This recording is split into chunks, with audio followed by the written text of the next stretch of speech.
ఎవరి మీడియాలో వాళ్ళు కథలు రాసుకునేటటువంటి సందర్భంలో ఇది అంతర్జాతీయంగా కూడా ఉంది. కమలా హ్యారిస్ బైడెన్ గ్రూప్కి మంచి మీడియా నెట్వర్క్ ఉంది. అక్కడ ట్రంప్కి లేకపోవడమే దెబ్బతిన్నాడు. ఈవెన్ క్రిందసారి ఫేస్బుక్లు, ఇన్స్టాలు, తర్వాత అన్ని రకాల సోషల్ మీడియా ప్లాట్ఫారాలు కూడా యాంటీ ట్రంప్ క్యాంపెయిన్ నడిపినాయి.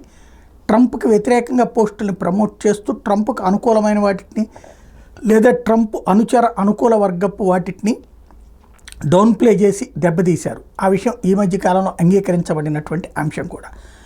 ఇప్పుడు దానికి పోటీగా అని చెప్పేసి ట్రంప్ పెట్టుకున్నటువంటి సొంత నెట్వర్క్లో ఒక కీలకమైనటువంటి పోస్ట్ పెట్టుకున్నాడు. ఆయనే న్యూస్ మ్యాక్స్ స్నాప్ పోల్ ఏదైతే కమలా హ్యారిస్ ఇష్యూ వచ్చిన తర్వాత తనతో డిబేట్ అయిన తర్వాతన డొనాల్డ్ ట్రంప్కి 93% మందట డిబేట్లో, కమలా హ్యారిస్ని 6% మందే అంగీకరిస్తున్నారట. బట్ మన మీడియాలన్నీ చూసాం, అంతర్జాతీయ మీడియా కూడా కమలా హ్యారిస్కే ఎక్కువ అందులో సక్సెస్ అయ్యింది అంటే లేదు ట్రంపే భారీ సక్సెస్ అయ్యాడు అన్నటువంటిది తనకి సంబంధించినటువంటి సోషల్ మీడియా ప్లాట్ఫారంలో ఈ పోల్స్ని పోస్ట్ చేసుకుని సంతృప్తి పడిపోతున్నాడు ఆయన.